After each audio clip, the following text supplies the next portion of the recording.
지금 시각은 7시 20분입니다. KBS.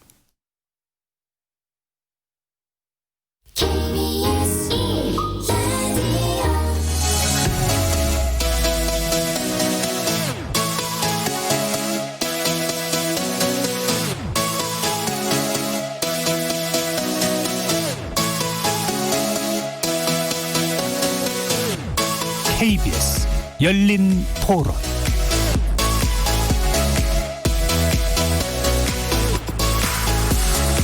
안녕하십니까. KBS 열린 토론 정준희입니다.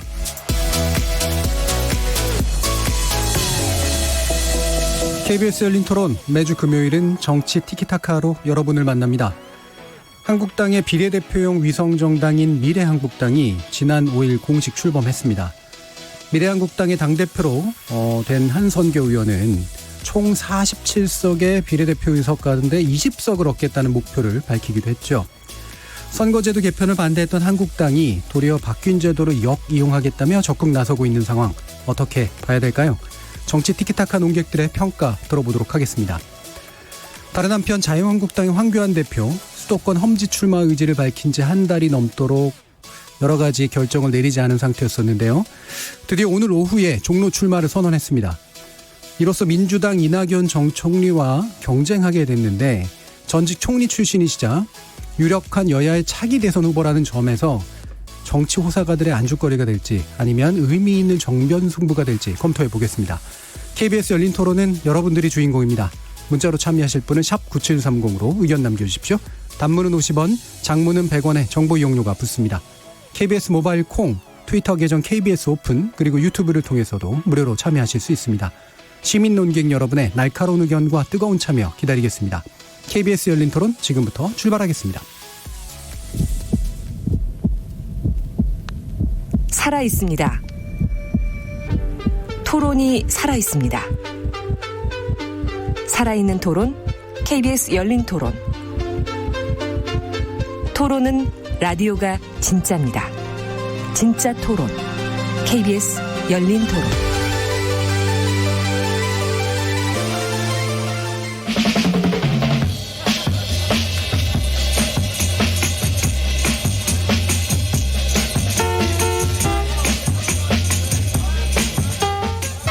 내 삶을 바꾸는 정치를 지향합니다.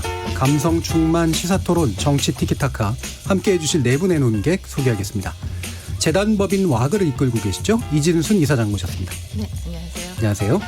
자, 그리고 정치평론가로도 활발하게 활동하시는 김민전 경희대 교수 모셨습니다. 네, 안녕하세요. 자, 정치하는 엄마들의 전 공동대표셨죠? 조성실 활동가 나오셨습니다. 네, 반갑습니다. 자, 그리고 또 한 분의 따뜻한 정치평론가 송문희 더공강 여성정치연구소 소장 나오셨습니다. 네, 안녕하세요. 자, 이렇게 네 분과 함께 오늘 먼저 주제는 이제 비례대표용 전략이라고 지금 판단되는 한국당의 미래한국당이죠. 예, 공식 출범했는데 이 부분에 대한 이제 평가 먼저 간단히 들어보고요. 구체적인 쟁점 한번 짚어보도록 하겠습니다. 이진순 이사장님. 이 미래한국당에 대해서 뭐 꼼수냐 묘수냐 이런 얘기들이 나오는데 저는 꼼수이자 자충수가 될 것이다라고 생각합니다.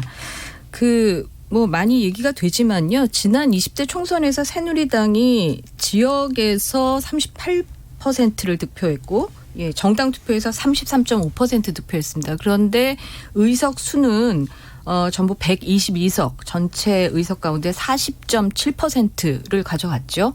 그러니까 득표율보다 더 의석을 많이 가져간 겁니다. 물론 민주당도 득표율 37%보다 많은 41%의 의석을 가져갔고요. 반면에 국민의당이나 정의당은 득표율에 못 미치는 의석을 가져간 거죠.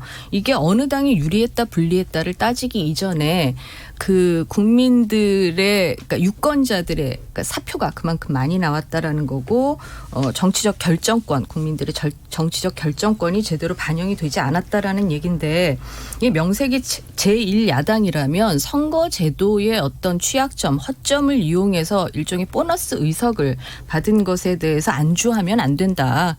그래서 뭐 이번 선거제도 개혁이 설사 마음에 안 들더라도 일단은 변화된 제도 안에서 유권자들의 마음에 호소를 하는 그런 방식을 썼어야 했는데 이건 굉장히 진짜 코미디에나 나올 법한 꼼수다라는 생각이고 두 번째는 문제는 근데 이게 과연 자유한국당 입장에서도 뭐 유리한 이득을 줄 것이냐 여기에 대해서도 사실은 그렇게 확답을 내리기가 네. 어렵다라는 점입니다. 그 지금 새보수당이나 우리 공화당이랑 통합을 한 해 만에 뭐 이렇게 얘기가 진행되고 있는데 저는 참 궁금한 게 지금 한국당은 비례 후보를 하나도 안 내고 미래한국당으로 다 밀어준다라는 거 아닙니까? 그러면 새로 통합을 하게 되면 그 새로 통합을 하는 주체들도 비례 후보를 그럼 하나도 안 내고 미래한국당 처분에 맡기겠다라는 데 동의를 할 것이냐.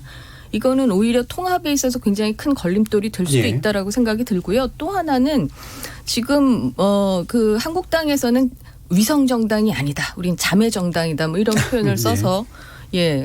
그런 말 하지 마십시오. 우리 자매님들 분노합니다. 예. 예. 그래서 자매정당이다 이렇게 표현을 했는데 정작 한성교 대표는 우린 자매정당 아니다. 그리고 총선 끝나고 나서도 꼭 뭐 당대당 통합을 한다라는 보장이 없다. 우리도 멀쩡하게 예, 당명을 가지고 있는 정당인데 이러고 있거든요. 이게 인감도장을 아무나한테 맡기는 게 아니지 않습니까? 예. 인감도장 아무나한테 맡겼다가 먹튀 논란.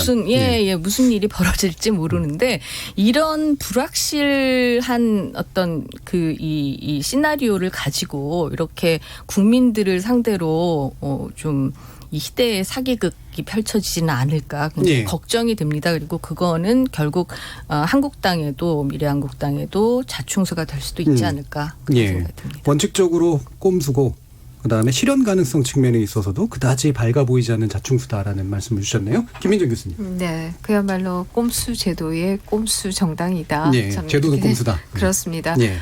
뭐 비례대표 저는 뭐 연동형 비례대표 제도 그 자체가 나쁘다라고 생각하지 않고요. 마찬가지로 병렬식 뭐 비례대표 제도도 뭐 그렇게 나쁘지 않다라고 생각합니다. 다만 하려면 제대로 해야지. 뭐 2분의 1, 50% 연동에 또 그것도 30%까지 엉두르겠다라고 하는 것은 그야말로 꼼수 중에 꼼수인 제도가 아닌가 이렇게 얘기할 수 있고요. 그런 제도 하에서 결국 또 꼼수 정당이 나왔다 이렇게 얘기 드릴 수 있을 것 같습니다. 그런데요, 지금 현재 민주주의가 얼마나 많이 후퇴하고 있는가. 지금 우리 주변에서 얼마나 많은 그야말로 거대한 사기들이 일어나고 있는가 이런 걸 생각해 보면 이거는 정말 작은 사기다 하는 생각을 합니다. 앞에서 사기극이라는 표현을 쓰셨기 때문에 제가 그 얘기를 하겠는데요. 지금 한참 핫한 이슈인 울산 부정선거만 해도 그렇죠. 그야말로 민주화 이후에 이렇게 역대급의 아직 물론 재판 결과가 나온 것은 아니고 검찰의 기소만 있었습니다만은 이런 역대급의 부정선거가 있었는데 이건 마치 교통사고로 얘기한다라고 하면 거의 뺑소니급인데 이 횡단보도에서 안 건넜다라고 해서 이걸 사기극이라고 할 수 있을까 하는 생각을 하게 됩니다. 예. 그러면 제가 한 가지 추가 질문할게. 제도하고 제도 속에 선택하는 거잖아요. 둘 다 꼼수라고 표현했는데 그렇습니다. 굳이 둘 중에 문제라면 뭐가 더 문제라고 보시는 거예요? 애시당초 제도가 그러니까 뭐 축구 경기도 마찬가지고요. 모든 스포츠 경기가 마찬가지라고 생각하는데요. 제도 자체가 정말 승복할 수 있는 공정한 제도면은 그에 대한 꼼수가 나오기가 어렵고 꼼수가 나오면 관중들의 야유도 엄청날 수밖에 없겠죠. 그러나 제도가 이것이 지금 모두가 이것을 이 정당한 제도다. 할 수 없는 상황이고 더더욱이나 지금 그 민정비서관의 경우에는 내년 선거 이후에 공수처가 설치되고 나면은 검찰총장을 1호 수사 대상으로 하겠다 이러고 있는 상황에서 선거의 결과가 너무나 중요한 상황이죠. 이런 상황에서 제도에 따라서 우리가 손해 볼게 이런 정당이 과연 있을까요? 예, 법이 문제지 범법이 문제는 아니라는 논리하고 좀 비슷하게 보이는데요. 예.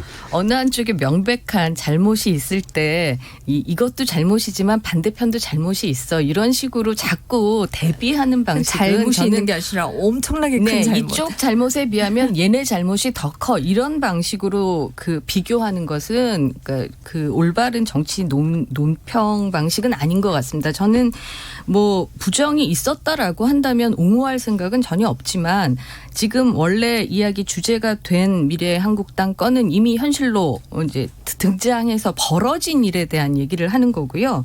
지금 울산 선거를 둘러싼 의혹 의혹 문제는 아직 재판이 진행되지도 않았고 검찰에 기소만 있는 예. 상태인데 이거를 부정선거로 이미 네이밍을 하고 이것의 사기가 더 크다. 그래서 거기에 비하면 이건 작은 사기다. 이렇게 얘기할 문제는 아닌 것 같습니다. 예, 일단 선거제도 문제 좀 더 집중을 해보죠. 예, 조성실 활동가님.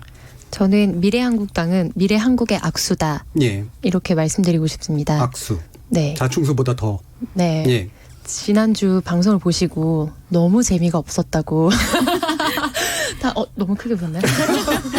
너무 지인이 아니고서는 절대 듣지 않을 것 예. 같다고들 평을 주셔가지고 예. 좀 짧게 준비를 해봤는데요. 예. 그러니까 미래한국당이 왜 미래한국의 악수다 이렇게 말씀드렸냐면 그 오늘 이제 그러니까 미래한국당 이렇게 창당하는 곳에 또 다른 이름의 미래가 들어가는 당 관계자분이 오셔서 난입했다 이런 걸로 또 기사가 됐잖아요. 예. 근데 꼽아보면은 참 바른미래당, 뭐 우리미래당, 미래한국당 이제 정당들 중에서 미래에 대해서 이야기하는 곳이 되게 많습니다.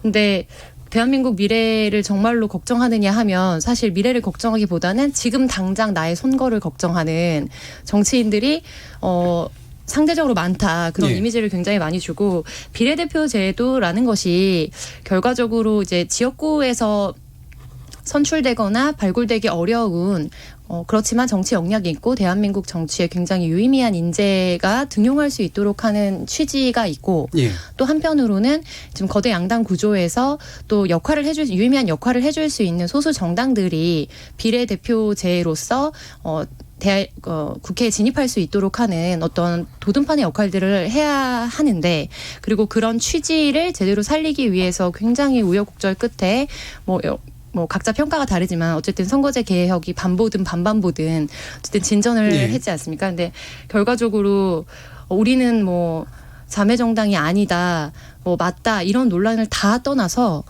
결국에는 기존의 정치를 계속 하셨던 분들이 또 그 밥그릇을 어떻게 효과적으로 지키기 위해서 이것을 하고 있느냐 이런 구도로밖에 좀 보이지 않거든요. 네, 그러니까 제도는 새로운 어떤 진출을 말하는 진출을 방식으로 만드는데 만들어야 하는데 예. 그런 방향으로 나간 데서 다시 후퇴하고자 하는 방향으로 계속해서 묘수를 찾고 있기 때문에 예. 이런 시도와 이런 관점 자체가 사실은 대한민국 정치에서 굉장히 좌절적으로 보이고 절망적으로 보이는 것이고 예. 그런 의미에서 한국의 미래를 기대하는 많은 사람들에게 현재 정치인들의 수준이 이 정도라고 하면 미래 한국은 정말 기대하기 어렵다. 이런 인상을 강하게 준다는 의미에서 여기서 미래 한국은 이중적인 의미신 네, 건가요? 맞습니다. 알겠습니다. 송문희 소장님.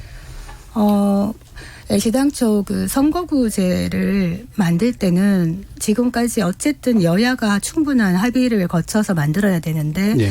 그 과정에서 4+1 협의체라는 것으로 이제 선거구제를 밀어붙이는 측면이 있습니다. 물론 제1야당이 적절하게 대응하지 못한 부분도 있고 무리한 장애투쟁으로 제대로 나가지 않은 실책도 있습니다만 이렇게 만들어진 어떻게 보면 이 허점을 지금 이용을 해서 꼼수 정당을 만들어가는 것이거든요. 예.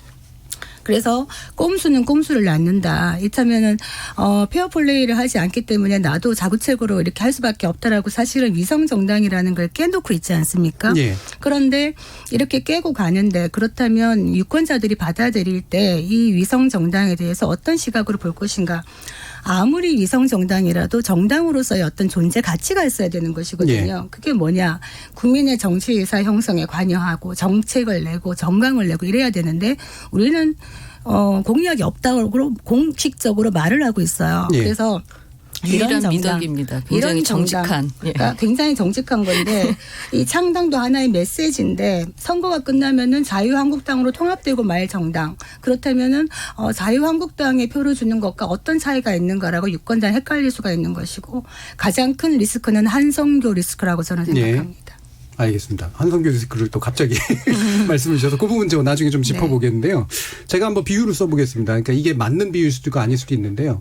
예를 들면 문을 열었는데 열린 문으로 들어가가지고 빵을 훔쳤다라고 하면 문을 열어놓은 주인의 잘못이냐 아니면 빵을 훔친 사람의 잘못이냐라는 비유를 한번 써보면 근데 여기서 물론 판단은 빵을 훔치는 범죄다 아니다도 또한 이제 판단이 좀 필요하기 때문에요. 지금 이제 논쟁 구도가 약간은 그런 쪽에 좀 가까운 것 같아서 그래서 일단은 좀 약간은 범법적 요소가 있다라고 보는 입장에 대해서 이제 한번 질문을 드릴게요. 지금 이제 선관위 같은 경우는 물론 이건 이제 준법으로 갖출 수 있습니다만 비례대표를 전략적으로 이제 공천하는 방식, 즉 다시 말하면 민주적인 어떤 선출 절차를 거치지 않는 비례대표 선출 방식은 잘못된 것이다라는 유권 해석을 내리고 있는 상황인데 이 부분이 어떻게 실질적으로 준법, 분법 여부를 가리는 그래서 위성정당의 어떤 활동에 제약이 될 수 있는 요소로 작동할 수 있을지 한번 여쭤볼게요. 김민정. 네, 저는 뭐 그 부분은 굉장히 중요하다고 생각합니다. 한국 정당이 그야말로 한국 민주주의에 있어서 민주주의를 추진하는 그런 원동력이 되지 못하고 오히려 민주주의의 발목을 잡아왔던 것은 사실이에요. 특히 당내 민주화의 문제에 있어서 가장 핵심적으로 공천 민주화에 있어서 그동안 계속해서 역행해 왔던 것은 사실이고 그런 만큼 민주화를 더 진행시켜야겠다라고 하는 선관위의 의지도 또 정당법의 의지도 선거법의 의지도 저는 다 동의한다라고 말씀드리겠고요. 그런데 중요한 것은 이렇습니다. 그러면 왜 지역구는 아니고 비례대표만 그래야 돼? 법이라고 하는 것은 일관된 기준이 있어야 한다라는 생각을 하게 되고요. 그렇다라고 한다면 비례대표의 공천도 민주적이어야 하고 지역구 공천도 민주적이어야 하는데 왜 굳이 비례대표만 민주적이어야 한다라고 얘기하느냐. 지역구의 전략 공천도 동시에 문제다. 그렇습니다. 그렇습니다. 그렇다라고 하면 이 법이 특정한 정당이 발생하는 것을 막기 위해서 의도된 정파적인 법이 아니냐. 이런 지적도 얼마든지 가능하다는 얘기 드릴 수가 있고요. 저는 선관위가 이런 부분에 있어서 유권 해석을 하는 일도 좋습니다만은 작은 불법이 아니라 좀 더 큰 불법에 대해서 어떤 입장을 가지고 있는지 얘기를 해야 한다라고 생각합니다. 더더욱이나 뭐 안철수 신당에 대해서 얘기할 계제가 있는지 모르겠습니다만은 저는 정당이 이렇게 인물 이름으로 가는 것은 절대로 반대이고 희화화라고 정치의 희화화라고 생각합니다만은 그러나 선관위가 안철수 신당은 된다 안 된다라고 할 수 있는 권한이 있는가? 선관위가 할 수 있는 것은 정당의 신고를 받고 이름이 겹치는 경우에 있어서 유권자가 그야말로 헷갈리지 않도록 이름에 차별성을 주는 역할 이상 할 수 있는가? 그런 역할은 저는 부여되지 않았다라고 봅니다. 저는 선관위가 지나치게 특정한 부분에 있어서 활발하게 하는 것은 이것은 정치적으로 중립적이지 못하다라고 하는 의심을 받을 소지가 매우 크다. 이렇게 생각합니다. 알겠습니다. 이진수 이사장님. 저는 이번에 선관위가 그 민주적 심사 절차, 민주적 투표 절차에 의해서 비례대표 선출해야 된다라고 하고 자세한 그 기준을 발표한 거는 적절했다. 그리고 오히려 너무 늦게 늑장 대처를 한 게 아닌가 이제 그런 점에서 좀 아쉽다라고 생각이 들고요. 근데 이제 문제는 이게 과연 그 제대로 된 심사 절차와 투표 절차를 정말로 지금 모든 당들이 이렇게 거쳐서 선출할 수 있는 시간적 여유가 있느냐 이 부분에 있어서는 굉장히 걱정됩니다. 사실 이 지침대로라면 지금 제대로 하고 있는 건 정의당밖에 없어요. 정의당이 이달 17일까지 시민선거인단 모집한다고 했고 당원 70, 시민선거인단 30 비율로 해서 투표해서 비례대표 후보 선정한다는데 그게 3월 초거든요. 그러면 지금 다른 정당에서는 아무 준비도 안 된 상태에서 과연 이렇게 선거인단을 어떻게 꾸리느냐에 따라서 물론 달라질 수 있겠지만 이게 자칫 그냥 거수기 형식적인 그런 투표 뭐 흉내만 내는 이런 것에 그칠까 봐 조금 걱정이고요. 저는 지금 미래한국당 문제에 있어서 이 정당법 관련해서 고소고발을 하겠다 이제 이런 얘기도 있는데 정당법에 보면 42조의 강제 입당 등의 금지에 관한 조항이 있습니다. 그런데 실제로 이게 현행법으로 이 법으로 이거를 막아낼 수 있을까에 대해서 저는 조금 쉽지 않을 것 같다라는 생각이 들어요. 강제에 대한 판단이 되게 중요하겠죠. 뭐 한성규 대표가 나는 강제가 아니라 내가 흔쾌히 동의해서 한 것이다라고 얘기하면 끝이니까요. 근데 오히려 저는 문제가 되는 건 왜 이 얘기가 언론에서도 안 나오는지 잘 모르겠는데 지금 조은현 의원 같은 경우에 비례대표기 때문에 자유의사로 탈당을 하면 의원직을 상실하니까 제명 조치를 한다. 그러니까 꼼수에 꼼수가 더해진 거죠. 제명 조치를 해서 이제 당적을 바꿨지 않습니까? 그런데 저는 궁금한 것이 도대체 무슨 사유로 제명을 했느냐라는 겁니다. 그래서 참 자유한국당 제가 홈페이지를 열심히 뒤져서 관련된 당원 당규를 찾아봤는데 징계 사유에 4가지가 있어요. 1번 어디에 해당하는지 보십시오. 1번 당에 극히 유해한 행위를 하였을 때. 2번 현행 법령 및 당원 당규 윤리규칙을 위반해서 당 발전에 지장을 초래했을 때. 그리고 민심을 이탈케 했을 때. 3번이 정당한 이유 없이 당명에 불복하고 당원으로서 의무를 이행하지 않았을 때. 뭐 등등등이 있습니다. 근데 전혀 해당이 안 되는 거죠. 민심이탈 뭐 이런 쪽으로. 유해한 행위로. 그러게요. 예. 그런데 그 뭐 어떤 쪽이든 간에 그러면 원래 징계는 제명이든 탈당권이든 뭐든 간에 윤리위원회가 그 이 건을 이제 안건을 그 상정을 해서 정해진 절차에 따라서 의원 총회까지 가서 결정이 되는 걸로 돼 있고 불복하면 당사자가 뭐 이런저런 또 그 이후에 과정을 밟을 수 있게 돼 있는데 지금 아무도 어떤 사유로 이 조은현 의원을 제명했다라는 게 안 나와 있어요. 이렇게 자기들이 만들어 놓은 당원 당규도 지키지 않으면서 제명 조치라든가 당 윤리위원회에서 정당의 어떤 정당 생태계의 건전성을 위해서 만들어 놓은 규정을 이런 방식으로 쓴다라고 하는 건 저는 오히려 이런 문제에 대해서는 선관위가 뭔가 개입하거나 제재를 가할 어떤 여지가 없는지 궁금합니다. 네, 당원 당규만 보면 그런지 모르겠는데요. 정치권의 그동안의 선례 중에 하나는 당적을 변경하고자 할 때 비례대표를 출당시켜주는 선례들이 있었습니다. 그 선례를 따르지 않은 게 바른미래당에서 손학규 대표요.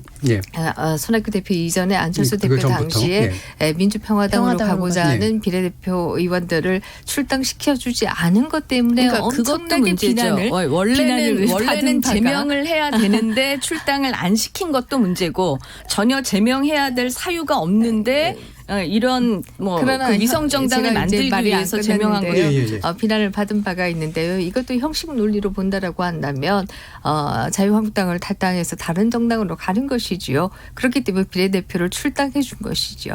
형식 논리로 본다라면. 그럼 탈당하고 가셔야죠. 제명이 아니라. 탈당하는 순간 의원직은 없어질 테니까. 일단 뭐 비례대표의 출당 조금 제명. 이해를 잘못하신 것 같은데요. 역대에 그렇게 해왔다. 다른 정당으로 비례대표가 당적으로 옮길 때 출당의 형식을 취해줌으로써 비례대표직을 잃지 않도록 해왔다. 다만 그러지 않은 것이 바른미래당의 안철수 대표 당시에 민주평화당 의원들을 그렇게 안 해줬다. 근데 당원 당규 어디에도 출당이라고 하는 용어는 쓰여 있지 않습니다. 그 부분은 이제 관습에 관련된 거랑 법에 관련된 게 지금 잠깐 섞여 있어서요. 일단 선거법 그리고 공직선거법 방금 말씀 주신 거는 이제 정당법까지 포함해서 얘기가 좀 됐습니다. 두 분 또 송문희 소장님. 다시 또 질문으로 돌아가서 선관위가 이번에 이제 위성 정당의 어떤 꼼수를 좀 막기 위한 하나의 방법으로 이를테면은 뭐 민주적으로 선출되는 증빙 서류를 제출해라. 그렇지 않으면 후보자를 뭐 무효화할 수도 있다. 뭐 이렇게 얘기한 거에 대해서 이게 선관위가 지나치게 정파적으로 개입을 하는 거냐 아니냐라고 만약에 질문을 하신다면 일단 법적 근거는 확실히 있어요. 하신다면 저는 정파적인 목적으로 개입을 했다 손치더라도 만약 치더라도 오히려 적용을 잘한다면 이번 기회에 짧은 순간이지만은 많은 당들에게 이거 좀 강제할 수도 있겠다. 일테면 지금 비례대표 몇 명 되지도 않습니다. 이번에. 그렇지만 그동안 비례대표에 대한 부정적인 시각이 있었던 이유가 비례대표 의원들의 자질 문제도 있었지만은 이게 도대체 깜깜이다. 어떻게 공천이 이루어지는지. 헌금 문제도 있고요. 헌금은 당연한 돈이 있었고 독단적인 공천, 밀실 공천, 깜깜이 공천 이런 얘기가 있었는데 이번에 선관위에서 이런 얘기를 함으로써 미래한국당뿐만 아니라 다른 정당들도 비례대표를 할 때 똑같은 기준과 원칙을 할 수밖에 없게 만든다면 뭐 뜻했든 안 했든 좀 선한 효과를 가져오지 않을까. 저는 뭐 그런 생각이 들고 선거관리위원회가 이번에 열일을 하는 것 같아요. 보니까. 뭐 초중고에서의 그 학교에서의 모의 선거 같은 것도 선거운동처럼 되니까 못하게 하겠다. 뭐 이런 식으로 많이 개입을 하고 있는데 뭐 저는 개인적으로 그 부분은 지나친 개입이라고 생각을 합니다만 이 주제가 아니기 때문에 넘어가겠습니다. 알겠습니다. 그러면 일단 조성시 활동가님 의견 듣죠. 네, 앞서 말씀 주셨던 것처럼 지금 선관위가 내린 게 정파적이든 아니든 떠나서 저도 긍정적인 효과를 낳는다고 생각하고요. 민주당 같은 경우에도 뭐 예를 들면 영입된 인재들을 비례대표에 우선 공천하는 것이 아니라 이제 오디션 형태로 사실 열린 채용을 하겠다든지 정의당에서 지금 시민선거인단이라는 이름으로 정의당 당원이나 혹은 지지자가 아니더라도 당내 공천에 영향을 행사할 수 있도록 문을 열었다든지 이런 방식으로 진행을 하고 있는데 이건 당의 의지이기도 하지만 그에 앞서서 시민들의 정치에 대한 기대가 높아졌기 때문에 거기에 따라가고자 하는 당의 전략이라고 생각을 하거든요. 그런 의미에서 이제 대한민국 국민들이 그 정당에 갖는 기대 수준이 높아진 만큼 기존 법규에 의거해서 중앙선관위가 이제 이것이 뭔가 밀실공천화되지 않도록 혹은 예. 특정 사람들의 쥐락펴락하는 것에 어떤 결과물이 되지 않도록 규제를 했다는 것에서는 굉장히 긍정적이라고 봅니다. 그럼 아까 이진수 이사장님이 이게 형식적인 요건만 갖추게 하는 식으로 갈 수도 있다라고 보는데 그렇다고 하더라도 그래도 선한 효과는 있을 수 있다라고 보시는 네, 거예요? 그리고 이제 이번에 그렇게 된다면 22대, 23대에는 사실상 각 정당별로 그런 제도 마련에 힘쓸 수밖에 없기 때문에 그런 부분에서는 분명히 저희가 진보하는 규제라고 봅니다. 그럼 김민정 교수님이 약간 이제 지역구도 사실은 그러니까 물론 이제 법적으로는 이렇게 안 해놨지만 지역구도 적용해야 되는 거 아니냐라는 부분은 또 마찬가지 원칙이신가요? 저는 근데 한 가지 좀 조심스러운 부분은요. 그러니까 시민선거인단이나 혹은 당원 투표를 했을 때 사실 당내에서 조직을 가지고 있는 사람들이 유리할 수밖에 없거든요. 혹은 시민선거인단을 데려온다고 하더라도 본인에게 지지자가 명확하게 있는 사람들이 유리할 수밖에 없는데 그런데 이제 비례대표의 기본적인 취지 중에 하나가 뭐 전문성이라든지 특정 부분의 사회적 네. 약자라든지 이런 부분을 보장해 주고자 하는 취지가 있기 때문에 그런 부분에서 뭐 100% 뭐 ARS 투표라든지 이런 형태가 아니라 비율을 조정하는 방식으로는 의미가 있다고 보고요. 지역의 공천에 있어서는 저는 비례대표랑은 조금 다르게 판단을 하고 있는 게 지역 같은 경우에는 비례대표와 조금 다르게 이미 뭐 지역위원장이든 혹은 다음 총선 출마를 준비하고 오랫동안 지역에서 세를 잡아오신 분들이 네. 있습니다. 이제 그렇기 때문에 그런 의미에서 중앙당에서 전략공천을 하는 것에 있어서도 예전처럼 쥐락펴락 할 수 있는 그 입지가 굉장히 좀 좁아졌던 데 비해서 예. 비례대표는 여전히 상대적으로 그 폭이 넓었기 때문에 그런 의미에서 저는 우선적으로 비례대표에 선제적으로. 네. 예. 저 지금- 조성실 활동가 예. 좋아하는데요. 예. 네. 이 부분 의견이 좀 다르네요.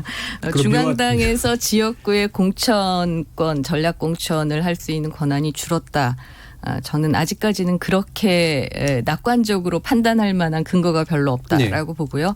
그러니까 물론 지역에서 경선을 통해서 후보를 선출하는 비율이 많아진 거는 좋지만 여전히 그러니까 신예 후보들이 뭐 가산점을 얼마 준다고 하더라도 그건 자기가 받은 표의 몇 % 이렇게 가산되는 거기 때문에요. 사실 여전히 그러니까 그 정치 신인들의 진입 장벽은 대단히 높다. 그리고 특히 요번에 계속 뭐 전략 공천 몇 군데 이렇게 얘기 나오듯이 누가 나가도 대충 뭐 여기서는 승산이 높다라고 하는 지역에 있어서는 특히 당 대표라든가 당권을 가지고 있는 사람들이 직접 공천을 하려는 이런 움직임이 전혀 전 약화되지 않았다라고 생각합니다. 그러니까 오히려 지금 지역구와 비례를 막론하고 전반적으로 이런 당원들이나 일반 시민들이 같이 참여해서 후보를 투명한 과정을 통해서 선출하도록 강화되어야 한다라는 흐름에 저는 동의를 하고요. 아직은 만족할 만하지 않다. 지금 민주당 같은 경우에도 그렇게 청년 공천 얘기를 했지만 막상 신청한 사람들 중에 20대 한 명도 없고 30대가 9명 뿐이에요. 전체 2%도 안 됩니다. 이래가지고는 새로운 정치 신인 등용이라든가 청년 인재 등용 이런 부분들 어렵다고 봐요. 네. 신인이나 소수자가 등용하도록 하는 취지는 만들되 그것도 여전히 절차적으로 할 수 있도록 하자. 아니 뭐 이런 말씀이시잖아요. 네, 좀 꼭 드리고 싶었는데 주제가 맞닿지 않아서 지난 선거 이후에 녹색당에서 이제 중앙선관위에 기탁하는 비례대표의 기탁금이 1,500만 원인 게 너무 과하고 소수정당에게 큰 부담이 된다. 정책의 목표에 부합하지 않는다라고 헌법소원을 제기를 했고 그래서 헌법재판소에서 이제 관련해서 이거 법령 개정이 필요하다는 판단을 내렸거든요. 네. 근데 20대 국회에서 관련 법이 지금 통과가 안 된 상태이기 때문에 사실상 명확하게 판단이 내려졌는데 이번에 관련해서는 여전히 중앙선관위에 가는 기탁금은 굉장히 비슷한 상황입니다. 그래서 말씀하신 것처럼 지역구든 비례대표든 신인 정치인들이 진입할 수 있는 문턱 자체가 공천에서부터 너무 높은 것도 사실이고 그런데 그거에는 여러 가지 중앙당과의 뭔가 관계성이라든지 누구의 라인이라든지 이런 것도 영향이 있지만 선거는 돈이 없이는 사실 모든 게 활동에 기본적인 활동비가 들기 때문에 이런 명확하게 돈과 관련된 법안 이번 20대 국회에서 남은 임기 동안 꼭 통과시켜 주셨으면 좋겠다. 물리적인 장벽들은 반드시 철거돼야 된다는 20대가 말씀이시죠. 뭔가 의지가 있다고 하더라도 기회비용이 너무 크기 때문에 도전할 수 없는 것도 크고요. 알겠습니다. 바로 이제 넘어가겠습니다. 실제로 가능할까? 그러니까 악수 또는 자충수라는 표현을 쓰지만 대부분은 사실은 그렇게까지 전망이 좋지는 않다라고 보시는 것 같은데 아까 이제 송문희 소장님이 한선교 리스크를 말씀하시는 거로 봐서는 성공 가능성이 매우 낮다라고 판단하시는 것 같아요. 한 말씀 주시죠. 그러니까 일단 어쨌든 뭐 위성이든 자매 정당이든 간에 하나의 또 정당이 만들어졌는데 대표라는 인물은 상징성이 있는 거 아닙니까? 그런데 한성규 대표가 한 달 전쯤인가 그 불출마 선언 비슷하게 하면서 그 정계 은퇴까지 약간 시사하는 네. 듯하면서 울었어요.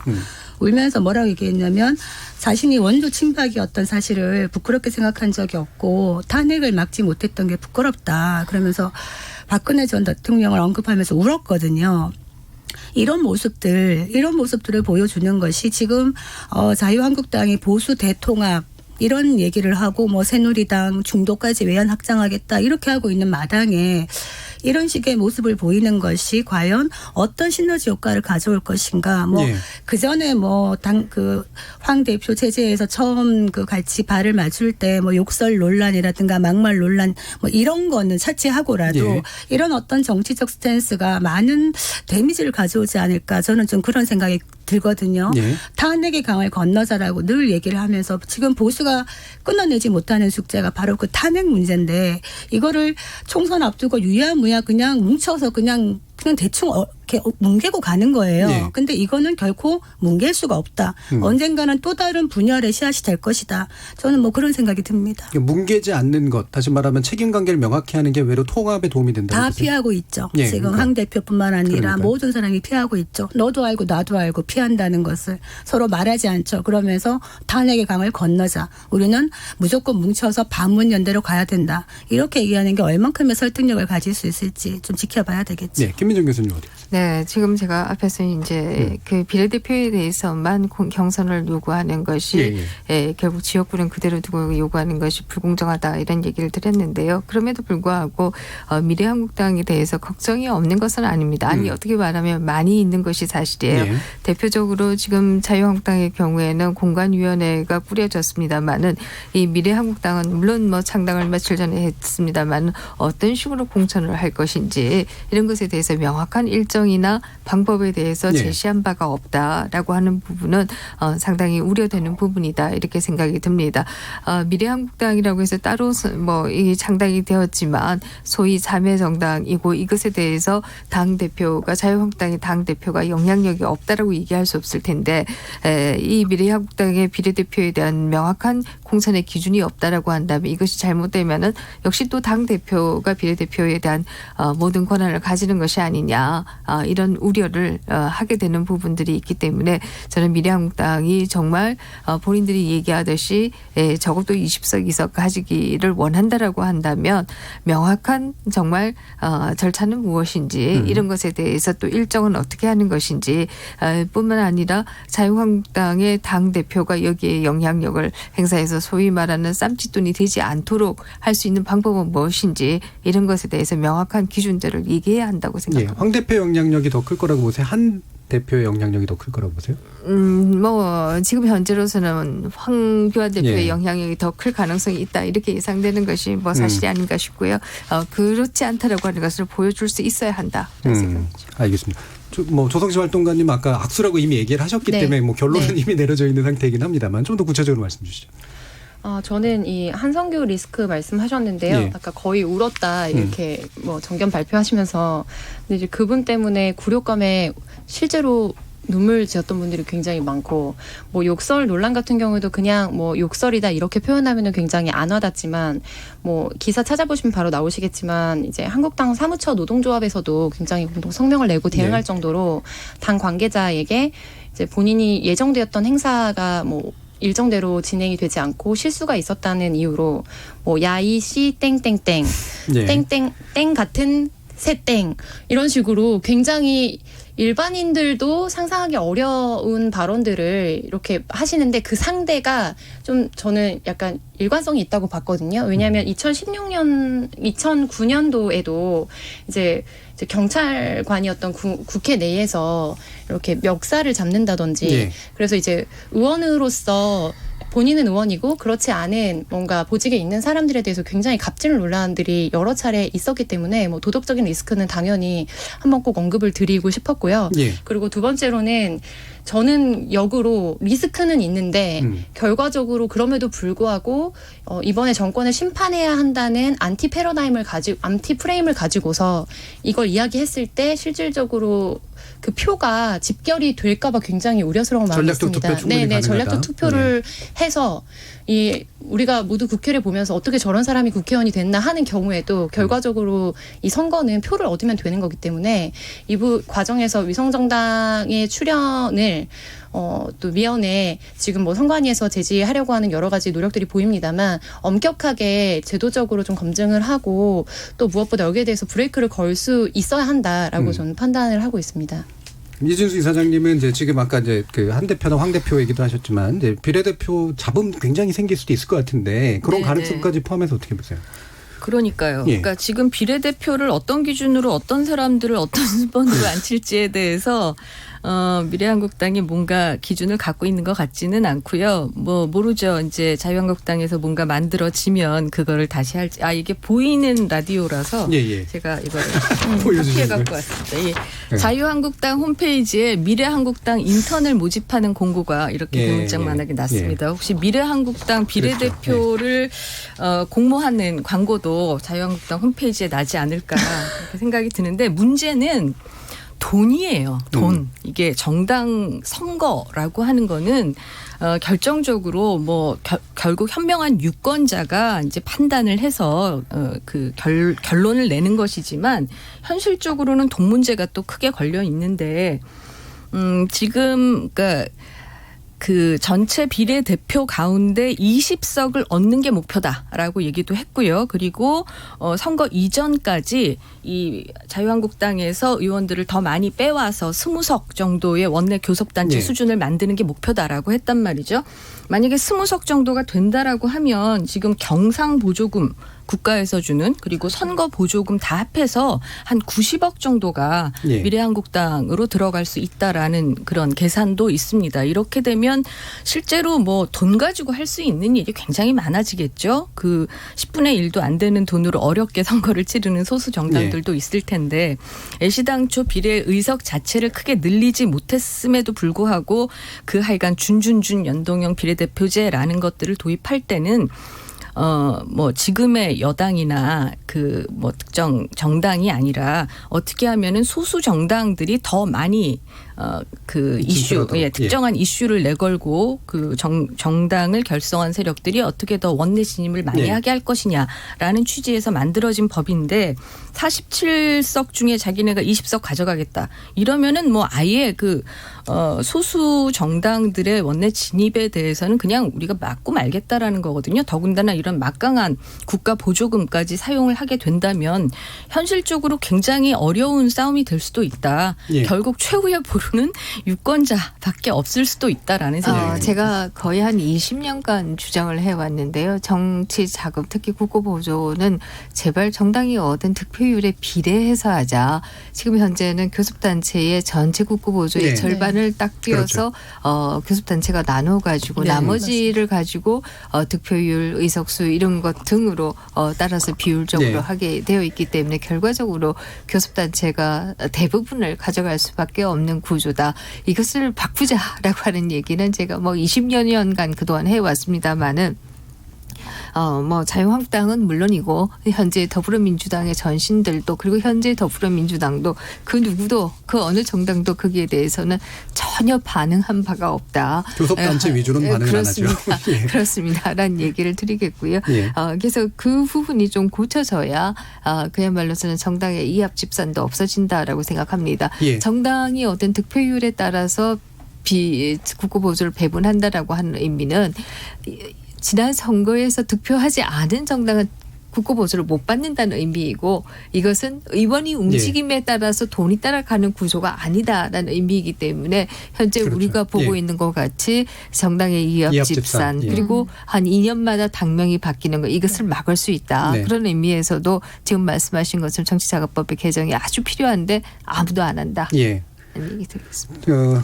유권자에 대한 대의성을 높이고 이렇게 소수 정당들이 좀 더 자신의 이념을 가지고 진출할 수 있도록 만드는 취지를 가지고 개편된 현재 제도가 비례대표용 위성정당으로 출범한 미래한국당의 이득으로 귀결이 될지 뭐 지켜봐야 될 것 같은데요. 여러분은 어떻게 생각하시는지 한번 여쭙고 싶습니다. 정치 티키타카 1부 여기서 마무리하고요. 2부에서는 이제 막 종로 출마를 결정한 황교안 대표에 관련된 이야기, 기타 등등 한번 나눠보도록 하겠습니다. 지금 여러분께서는 KBS 열린 토론과 함께하고 계십니다.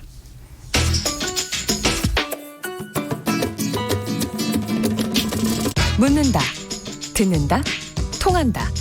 KBS 열린 토론. 듣고 계신 청취자 여러분 감사드립니다.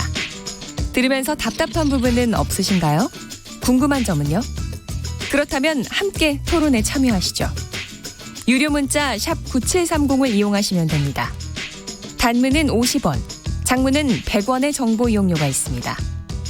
스마트폰 어플리케이션 KBS 모바일 콩을 통해서도 무료로 참여하실 수 있습니다. KBS 열린 토론은 언제나 열려 있습니다. 듣고 계신 KBS 열린 토론은 매일 밤 1시에 재방송됩니다. 자, 우리 토론 진행되는 동안 청취자들이 보내주신 의견 들어보겠습니다. 송아랑 문자캐스터. 안녕하십니까. 문자캐스터 송아랑입니다. 지금까지 청취자 여러분이 보내주신 문자들 소개하겠습니다. 콩아이디 오윤재님, 옛날 옛적 펼치던 우민정책을 작금에도 펼치고 있는 자유한국당입니다. 국민을 봉으로 생각하며 우롱하는 처사라고 생각합니다. 정말 대놓고 국민을 얕잡아 보고 있습니다.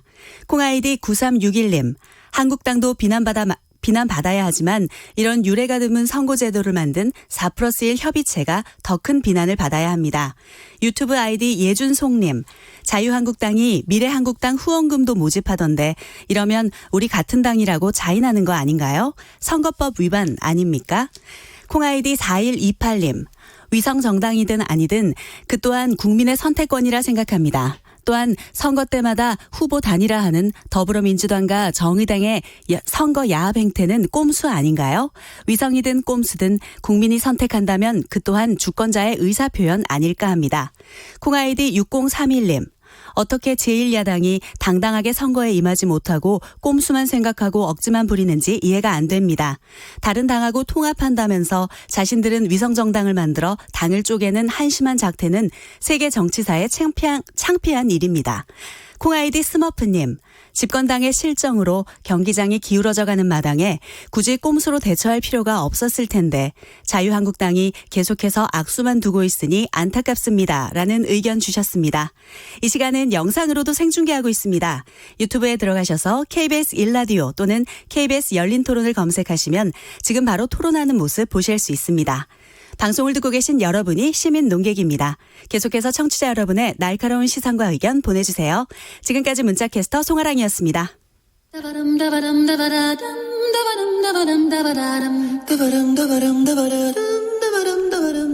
여러분은 지금 청취자와 함께 만들어가는 고품격 시사방송 KBS 열린 토론을 듣고 계십니다.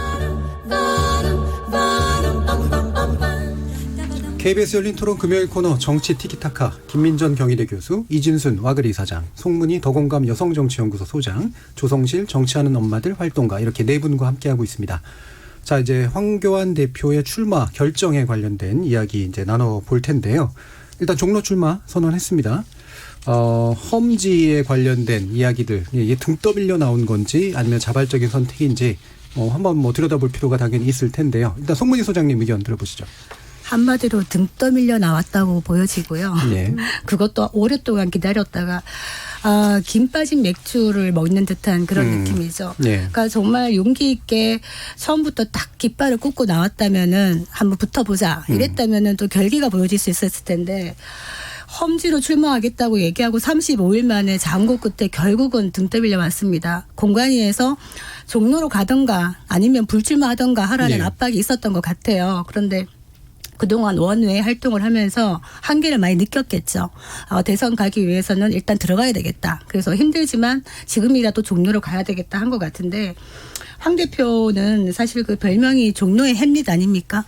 종로를 갈 것이냐 말 것이냐 햄릿, 죽느냐 예. 사느냐 고민하다가 결국 갔는데 예. 햄릿의 끝이 어땠는가 한번 예. 생각해 볼 필요가 있겠습니다. 이거 스포가 될 거기 때문에 제가 결론은 말씀드리지 않고요. 자, 조성실 활동가님. 네, 지난주였던 것 같은데요. 이제 공관위 관련해서 말씀드리면서 황교안 대표께서 우선적으로 공관위가 어딜 제안하든 선뜻 가시면 그 다음에 오히려 다른 분들이 선뜻 험지로 출마하시지 않겠냐 제안을 드렸었는데 이게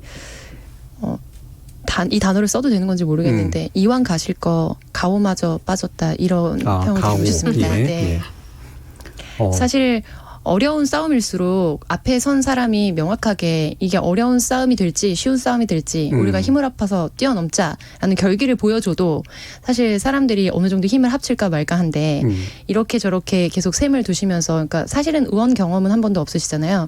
그러다 보니까 이제 지지하려고 했던 사람들마저도 굉장히 약간 뭔가 지지하려고 했던 결기를 잃어버리는 결정이 아니었나 장고 끝에 악수를 뒀다라고 평드리고 싶습니다. 알겠습니다. 오늘 악수 되게 좋아하시고 네. 요즘 악수주의보. 네. 재미없다는 평가에 굉장히 좀 이렇게 약간 위축이 되신 것 같아요. 네, 맞습니다. 예, 되게 자극적인 용어를 쓰셨습니다. 몇 개 써왔는데 많이 못했어요. 알겠습니다. 김민정 교수님. 네, 뭐 다 의견은 동일할 것 같습니다. 네. 이것은 자유한국당을 지지하는 분들이나 그렇지 않는 분들이나 뭐 다 동일하게 생각할 것 같다라는 생각이 들고요. 사실 지도자라고 하는 것은 본인이 뭐 앞장서는 것이고 방향을 제시하는 것이지 등 떠밀려 가는 것이 지도자는 아니다라는 측면에서 황교안 대표는 뭐 1년에 지금 한 달 동안 지역구 고르기 과정에서 리더십의 그야말로 한계를 뭐 분명하게 노출한 것이 아닌가 이런 생각이 들고요. 향후 어떤 행보를 하게 될지 또 선거 결과가 어떻게 될지는 알 수 없습니다만은 대선 가도를 가고자 한다라고 하면 거기에는 상당한 장애가 발생할 가능성이 커졌다 이렇게 생각합니다. 예, 이진우 지사장님.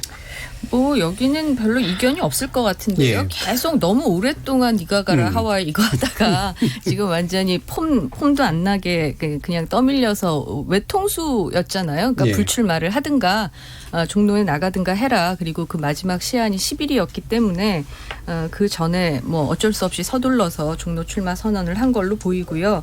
사실 계속 이제 험지라고 얘기가 되는데 험지라고 하는 게 일반적으로 당선 가능성이 낮은 곳이라고 보이지만 근데 큰 뜻을 품은 정치인한테는 험지에서의 선전이라고 하는 게 굉장히 중요한 전환점, 더 큰 정치인으로 커나가는 데 있어서 굉장히 중요한 터닝 포인트가 되었단 말이죠.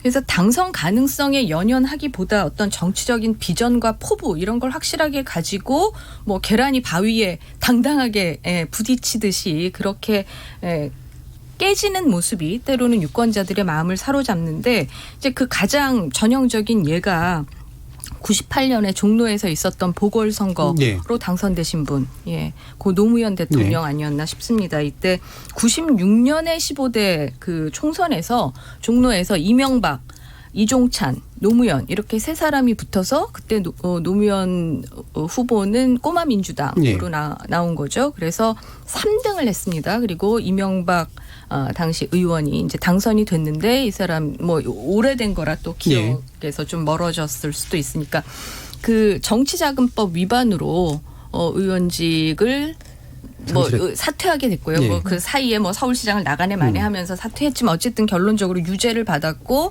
그래서 만들어진 보궐선거 기회에 노무현 대통령이 나가서 당선이 되었죠. 그 사이에 물론 정권이 바뀌어서 DJ 정부가 들어섰고요. 그런데 문제는 당선된 지 6개월 만에 또 폭탄 선언을 한 겁니다. 노무현 의원이 당시에 지역주의의 벽을 깨러나 다시 부산으로 가겠다. 그래서 2000년 총선에서 부산 북구 강서을에 나갔다가 역시 예상한 대로 참패를 당했죠. 그런데 그 덕에 바보 노무현의 신화가 만들어진 것이고 그래서 노사모가 만들어진 것이고 그게 노무현을 그 아주 이름 없는 일개 후보에서 대통령으로 만드는데 결정적인 역할을 한 거 아닙니까? 이때 노무현 그 대통령이 했던 얘기가 당장은 손해되는 일이 멀리 보면 이익이 될 수가 있다. 정치하는 사람들이 모두 바보처럼 살면 나라가 잘 될 것이다 그랬어요. 저는 이 얘기가 지금 특히 굉장히 의미 있게 다시 기억이 되고요. 지금은 바보가 너무 없고 너무 이 주판을 퉁기는 영리한 분들만 많아서 그런가 좀 통 큰 바보를 기대하는 유권자들은 늘 목이 마른 것 같다. 그런 생각이 듭니다. 지금 이제 내부 뭐 의견이 다 동일하기 때문에 이 얘기를 좀 드리면요. 결국 햄릿 황교안의 발견이라고 하는 게 저는 뭐 인생에 있어서도 세옹지마가 있습니다만 정치에 있어서도 세옹지마가 있다고 생각하는데요. 자유한국당에게는 오히려 그것이 장기적으로 도움이 될 수도 있다 이렇게 생각합니다. 예. 장기적으로 도움이 될 수 있다고 말씀드리는 이유는 아마 이런 과정을 자유한국당 지지자가 보지 않았다라고 한다면 황교안 대표의 소위 대세론이라고 하는 게 자유한국당 내에서는 만들어졌을 가능성도 있고 범보수 진영 내에서도 만들어졌을 가능성이 있다 이렇게 생각됩니다만은 이런 일련의 과정을 통해서 그것이 아니다라고 하는 것이 상당히 명백해졌다. 여러 용들 가운데 머리는 없는 상황이라고 하는 것이 오히려 보수 진영에게는 도움이 될 수 있다. 이런 면에서는 오히려 이것이 장기적으로는 도움도 될 수 있다. 그러니까 보수 전반의 관점에서 보면 황교안 대표의 대선이 꺾이는 게 외로 도움이 된다라고 보시는 거네요. 저도 약간 예. 공감을 하는 것이 예. 어떤 보수의 대선을 향한 빅픽처를 그릴 때 어떤 인물이 적당할까 할 때 이때 하나하나 제거해 나가는 과정이 필요하겠죠. 예. 그런데 리더로서 보여주는 황교안 대표의 모습에 대해서 많은 사람들이 보고 있다. 그래서 지금 출마 선언하면서 황소처럼 나가겠다 이렇게 얘기를 했어요. 결정 과정은 신중했지만은 끝까지 황소처럼 나가겠다 했는데 이 황소 이미지랑 황 대표는 진짜 이미지가 안 맞아요. 네. 생각해 보세요. 그죠? 되게 근데 단순하게 생각해서 하신 것 같아요. 그런데 예. 이게 이제 이미지인데 고 노무현 대통령을 얘기하면 왜 바보가 성공하는가. 그 당시 98년도에 이회창 대표도 출마하라는 권유가 진짜 많았죠. 붙어라. 그런데 네. 피했어요. 그렇지만 노무현 대통령은 갔고 그런 식으로 가서 뚜벅뚜벅 우직하게 갔죠. 국민들은 계산하는 사람 싫어해요. 네. 우직하게 가는 사람 좋아하는데 이번에 오히려 황소 이미지로 존재감을 죽었다가 다시 살아난 사람은 저는 오히려 이정현 의원 같아요. 네. 이정현 의원이 다음 멘트로 준비하고 있었어요. 모두가 두려워할 때 나선다 하면서 자기가 먼저 깃발 꽂고 나섰어요. 그래서 네. 이정현 의원은 뭐 누가 봐도 다 친박이고 사실은 존재감이 그런데 이번에 좀 황소 같은 모습을 제대로 보여줘서 오히려 그 효과는 이정현 의원이 보지 않았나 저는 뭐 그런 생각이 듭니다. 오늘의 묘수는 그거 하나가 있는 것 같은데 제가 이제 아까 뭐 이준진 이사장님도 말씀 주셨고 이제 말씀대로 주시니까 이제 다시 한번 던지는 게 그러니까 사실은 노무현 전 대통령 같은 경우에는 그분을 지지하지 않는 분들도 이제 사실 고개를 끄덕이게 만드는 대의적 효과가 있었잖아요. 근데 사실 이번에는 이낙연 전 총리하고 붙는다라는 것 외에 빅매치라는 것 외에 대의적 가치라고 하는 것들을 불러일으킬 수 있을까 이런 이제 궁금증이 들어서 공관위의 판단이 험지로 보내는 게 아니라 사지로 보내고 싶었던 게 아닐까 뭐 이런 식의 생각도 든단 말이에요. 그건 엄청난 뇌피셜. 그러니까 한번 교정해 주시죠. 예. 사실 뭐 황교안 대표 본인이 예. 그야말로 종로 험지에 나가겠다, 종로에 나오겠다라고 하는 그런 얘기를 계속 해왔기 때문에 공관위도 다른 결정을 예. 하기가 어려웠다 이렇게 볼 수 있을 것이고요. 그런 얘기를 하다가 나중에 가서 여기도 뭐 여론조사를 해보고 저기도 여론조사를 해본다라고 하는 얘기가 지속되니까 공관위 쪽에서 이것은 아니다. 이렇게 가다가는 선거 전략 전체가 다 망가질 수가 있다라고 하는 두려움 때문에 물론 그 언론 보도가 정확한지는 알 수 없습니다만 황교안 대표에게 최후 통첩을 한 것이 아니었는가 이런 생각을 하게 되고요. 뭐 전반적으로 본다라고 한다면 아마 황교안 대표가 이번 그 과정을 통해서 리더십이 상당히 약화되는 경우에 저는 가장 아쉬워하는 것은 정부 여당이 아닐까 더불어민주당이 아닐까 그런 왜요? 생각을 했습니다. 사실 지금 현재 정치 환경은 아마 역대 어떤 정부보다도 굉장히 나쁜 정치 환경에 있습니다. 경제도 뭐 역대 최악의 지수를 기록하고 있고요. 뿐만 아니라 역병도 있고요. 또 뭐 남북 관계 또 미국과 한미 관계 뭐 다 지금 막혀 있는 그런 상황입니다.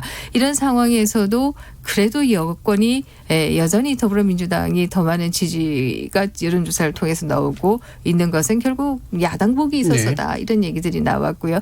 그 야당복이라고 하는 것은 결국 야당의 리더십에 문제가 있었다는 얘기와 동일하다 이렇게 본다라고 한다면 저는 이런 일련의 과정에서 가장 아마 아쉬워하는 쪽은 더불어민주당이 될 가능성도 있지 않을까 하는 생각도 합니다. 네, 조성심 활동관. 저는 험지든 사지든 공관이든 황교안 대표님이든 결국에 선택지가 이것밖에 없었다라고 생각합니다. 그러니까 종로를 정치 1번지라고 하고 어떻게 보면은 정말 그 리트머스 시험지 같은 곳으로 우리가 평가를 하지 않습니까? 게다가 가치 대세론이며 뭔가 대통령 후보 뭐 지지율에서 늘 후보로 같이 이름이 오르내리는 분께서 이제 출마를 하시는 상황이기 때문에 이 상황에서 다른데 뭔가 더 승산이 있는 곳에다 네. 출마를 하시는 것 자체도 자유한국당 차원에서 전체적으로 여러모로 모양새가 빠질 수밖에 없는 상황이고 그래서 이거는 외통수였다라고 말씀드리고 싶고요.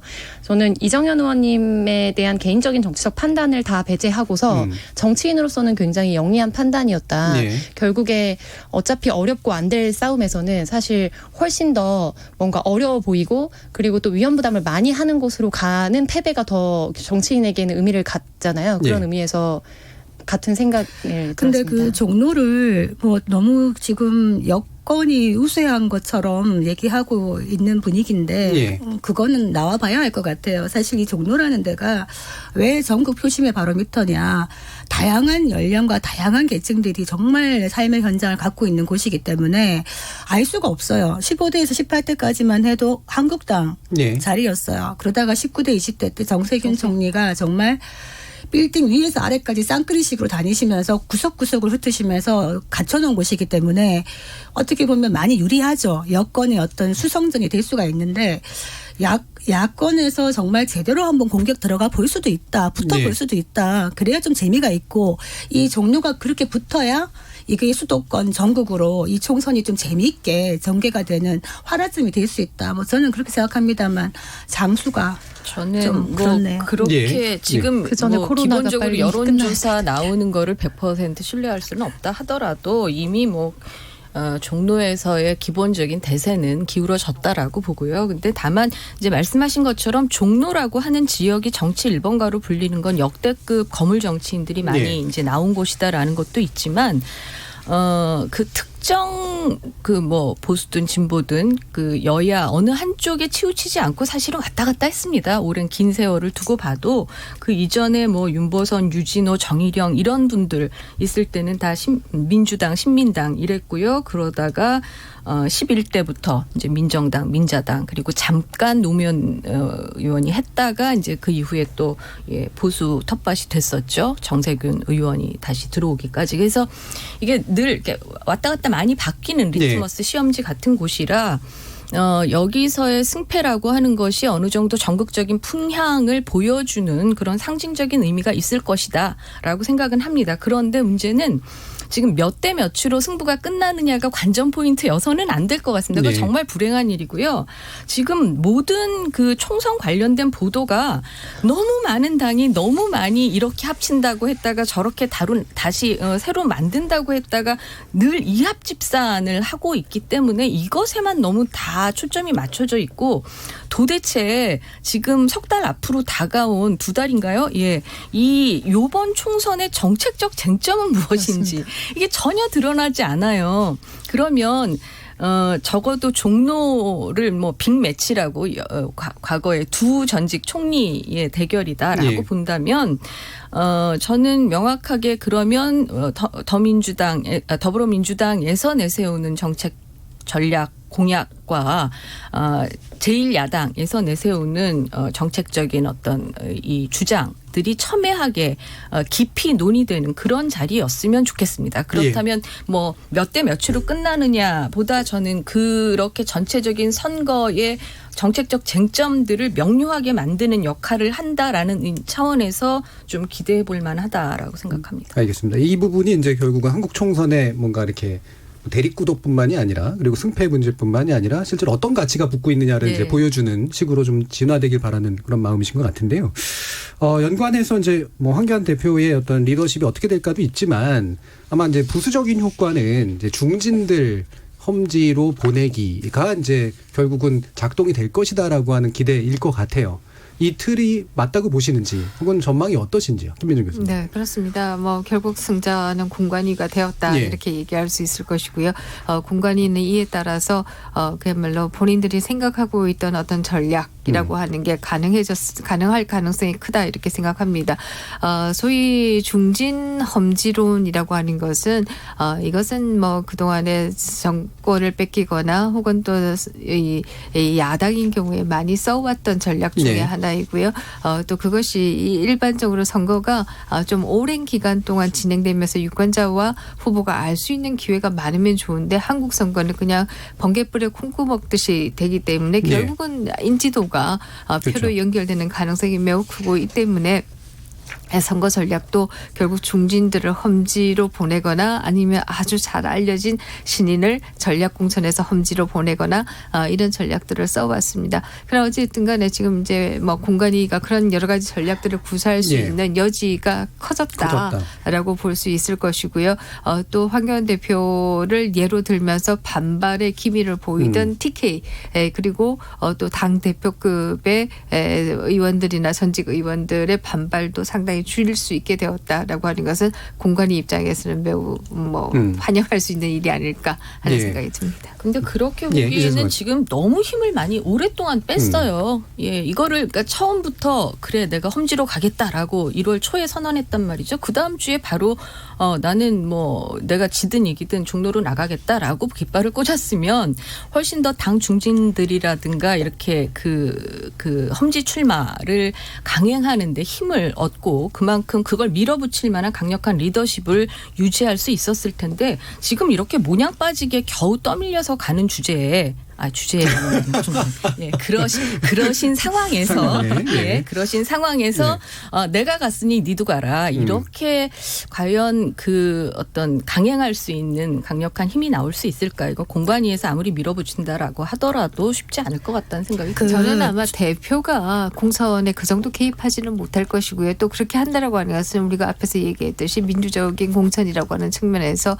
바람직하지도 않다 이런 생각을 합니다. 적어도 공관위에서 그 소위 컷오프하는 과정들은 아마 이런 조사를 통해서 있지 않을까 하는 생각을 하고요. 그리고 나면은 일부 지역들은 경선을 하지 않을까 이렇게 생각이 듭니다. 그렇기 때문에 당 대표가 모양이 있느냐 없느냐와 공천의 문제는 달라질 수 있다. 공관위에게 힘을 실리는 건 그렇습니다. 있다는 거죠. 그렇습니다. 뿐만 아니라 결국 또 선대위가 출범할 수밖에 없는 상황이지 않습니까? 당 대표도 소위 말하는 험지에 출마하는 상황에서 전국을 누빌 수는 없기 때문에 선대위가 출범할 수밖에 없고 선대위가 출범하고 나면 이 선대위가 또 선거를 상당히 주도해 갈 가능성이 있지 않을까 하는 생각이 듭니다. 저는 험지가 아닌 곳이 과연 몇 개나 되나 저는 그런 생각이 들거든요. 누구의 입장에서? 자유한국당에서. 지금 중진이라고 얘기하는 중진의 분들 입장에서? 있죠. 그러니까 정치에 어른이 없다고 얘기하는데 사실 중진은 어른이 역할을 해야 되는데 지금 어떻게 보면 뭐 홍준표 전 대표 같은 경우에도 나는 집신 시켜 보내냐 누구는 꽃신 시키고 이런 얘기하면서 내 고향으로 가겠다 얘기하고 있고 김태호 전 경남지사도 내 고향의 민심을 받들겠다.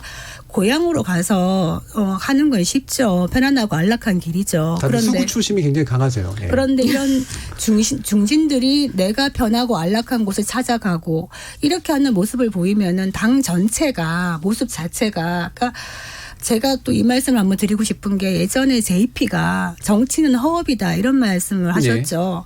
그 허업이라는 게 정치가 허망하다 이런 뜻이 아닙니다. 정치는 열심히 해서 어떤 과일을 가꾸면은 그 과실을 국민들이 따먹게 해야 되는 건데 정치인들은 그 과실을 따먹으면 안 된다. 그래서 실컷 농사를 지어서 국민에게 주기 때문에 허업인 것이다. 정치인이 직접 그 과실을 먹으려고 하면 결국에는 교도소 담장밖에 걸을 수가 없다. 이런 말씀을 하셨는데 지금의 정치인 현재 하고 있는 뭐 중진들이나 이런 정치인들은 과실을 국민에게 돌리는 게 아니라 내가 키워서 내가 다 따먹겠다. 이렇게 하기 때문에 이 정치에 대한 불신이 커지고 있는 게 아닌가 뭐 좀 안타까움이 듭니다. 예, 뭐 개별의 어떤 뭐 정치인들이 자신의 그런 욕망을 추구하는 거야 그럴 수도 있지만 그 효과가 결과적으로 어른 역할이 그렇죠. 없다는 것이죠. 국민에게 안 좋고 개개인으로는 그럴 수도 있지만 당에게도 사실은 정치적인 문제가 생기고 이러니까요. 예, 조성심 활동가님. 네, 저는 지금 제1야당의 가장 큰 문제점은 흔들리는 황교안 리더십보다도 황교안을 대체할 리더십이 없다는 데 있다고 봅니다. 그런 의미에서 이제 공관위가 어떤 제안을 하고를 떠나서 이번 선거에서 근시안적으로 보지 않고 자기 체급에 맞게 내가 큰 그림을 가지고 뛰겠다라고 먼저 선언을 할수록 새로운 인물로 부각될 수 있는 기회다 이렇게 말씀드리고 싶고요. 오늘도 저희가 어떻게 보면은 지금 자유한국당과 또 종로 관련돼서 이야기 이야기를 하면서 집권 여당과 제1야당에 대해서 주로 이야기를 나눴지만 저는 무풀보다 악풀이 낫다는 그런 관용적으로 쓰이잖아요. 그러니까 이 선거제 개혁에 아주 작은 틈을 비집고 정치 개혁의 싹을 틔우려고 하는 많은 사람들이 있고 또 그런 시도들이 이렇게 여러 창당이라든지 혹은 새로운 신인 인물로 정치 출마를 한다든지 라는 많은 이야기들이 있거든요. 근데 언론이나 또 저희 프로그램에서도 그런 것들을 새롭게 소개하고 또 그런 데서 가능성을 찾는 방향의 이야기들도 계속 이어가면 좋겠다라고 말씀드리고 지금 논의가 싶습니다. 아무래도 이제 기성 또 이제 굉장히 좀 중량급 인사들 위주로 얘기가 되는 측면들이 좀 있죠. 사실 이제 금방 말씀하신 것에 대해서는 다른 얘기도 조금 해야 균형이 맞다라는 생각을 하는데요. 자유한국당의 한교안 대표 이외에 리더가 없다 부분. 이런 말씀을 하셨는데요. 그렇게 얘기한다라고 한다면 더불어민주당의 경우에는 과연 어떠한가를 본다라고 한다면 역시 마찬가지인가 아닌가 이런 생각을 합니다. 소위 문재인 대통령과 대선 후보 경선에 나왔던 인물들의 경우에는 다 어떤 이유에서든지 예측할 수 없는 이유들로 인해서 거의 사라져가는 상황이 되어버렸고요. 그리고 지금 현재 인물이라고 얘기할 수 있는 분들도 다 나름의 비리에 연관이 되어 있는 그런 의혹들이 있고요. 여기도 또 인물이 없는 것은 마찬가지가 아닌가 이런 생각을 합니다. 이낙연 총리의 경우에는 그런 부분들에서 벗어났다라고 얘기를 하겠습니다만은 역대 총리 가운데에서 여기서 리더라고 하는 것이 과연 무엇인가에 대한 정의는 다르겠습니다만은 차기뿐만이 아니라 그렇습니다만은 대선 후보로 역대 총리가 성공한 적이 없다라고 하는 것은 무슨 얘기인가라고 한다면 그 정부에 결국 책임을 함께할 수밖에 없다 이렇게 얘기할 수 있을 것이고요. 총리를 지냈음에도 나온 경우의 대표적인 것으로는 이회창 후보를 들 수 있는데 이회창 후보는 그나마 YS와 차별화를 했지만 이낙연 총리는 전혀 차별화의 과정이 없었다라고 하는 것을 보면 결국 이 정부의 책임을 다 떠안을 수밖에 없는 입장이기 때문에 저는 지금 현재의 지지율과 관계없이 상당히 전도가 밝지는 않을 것이다 이렇게 생각합니다. 그래서 전반적으로 봐서 리더가 없는 것은 자유한국당도 그렇습니다만 더불어민주당도 마찬가지고요. 저는 지금 현재가 한국 정치에 있어서 리더의 공백기가 아닌가 하는 생각조차도 합니다. 이제 좀 마칠 때가 돼가지고 뭐 다 말씀하시긴 못할 것 같은 그냥 마지막 짧게 사실은 이 공관위의 결정이나 이런 것들도 자유한국당 입장에서 보면 보수통합 논의하고 또 결국 맞물려 있기 때문에 여러 가지 산들이 있잖아요. 송문희 소장님 이 첩산 중 아닙니까? 보수통합 측면에서 현재의 황교안 대표의 종로 출마 결정은 이런 보수통합에는 어떤 영향을 미칠 것 같으세요? 저는 보수통합이 뭐 이렇게 왜 해야 됐는지 잘 모르겠어요. 그러니까 제가 질문을 잘못 드렸는지. 왜 해야 되는지 모르겠어요. 넘어갈게요. 저는 보수통합 안 된다라고 봅니다. 그러니까 적어도 뭐 전진인가요? 전진당인가요? 한석, 이현주 의원, 우리공화당 2석. 뭐 이렇게 해서 합쳐지는 거를 보수통합이라고 부르기는 어려울 것 같고 그러니까 새보수당이 유승민 대표와 같이 합칠 수 있느냐 여부인데 지금 뭐 계속 얘기 나온 것처럼 탄핵에 대한 정당성 여부에 대해서 가르지 않고 그거는 나중에 선거 끝난 다음에 얘기해라 이건 말이 안 되는 거거든요. 그래서 쉽지 않을 거라고 저는 봅니다. 조성심 활동가님. 네, 저는 21대 국회에서 전략적 연대를 기대합니다. 그건 뭐 계속해서 지난해 말씀드렸던 것처럼 이렇게 선거를 직전에 두고 명분도 없이 정말 국민에 대한 실리는 없이 본인들의 실리를 중심으로 해서 모였다 통합 논의들이 오는 것 자체가 굉장한 피로도를 준다. 보수통합을 이제 다들 별로 안 좋아해요. 아니 안 좋아하는 게 아니라 무리하게 통합하지 말고 각자 도생을 해서 각자 실력으로 살아남아라 오히려. 그래서 지금 집권 4년 차에 이 총선은 정권 심판론으로 충분히 갈 수 있는 여지가 있어요. 지금 인생도 많이 힘들고 이런 것들을 잘 조합해가지고 충분히 각자 도생해서 나중에 해처벌 다시 할 수 있는데 지금 뭐 뭉개는 식의 통합으로 가는 거는 저는 적절하지 않다. 아주 시계는 빨리 움직여서 처음에는 참 답답하고 느려 보였습니다만 오늘 뉴스의 경우에는 어저께 유승민 대표가 황교안 대표에게 만나자라는 문자를 보냈고 주말에 보지 않겠는가 이런 예측들이 나오고 있는데요. 저는 유승민 대표도 언제까지 버티기는 어려울 것이다라는 생각이 들고요. 그런 이유 때문에 생각보다 빨리 풀릴 가능성이 있다. 적어도 2월 20일 이전까지는 창당의 가능성이 크다. 저는 그렇게 보고 있습니다. KBS 열린 토론 금요일 코너 정치 티키타카 오늘 이것으로 모두 마무리하겠습니다. 오늘 함께해 주신 이진순 이사장님, 김민정 교수님, 조성실 활동가님 그리고 송문희 소장님 모두 수고하셨습니다. 감사합니다. 네, 감사합니다. 저는 다음 주 월요일 저녁 7시 20분에 다시 찾아뵙겠습니다. 지금까지 KBS 열린 토론 정준이었습니다.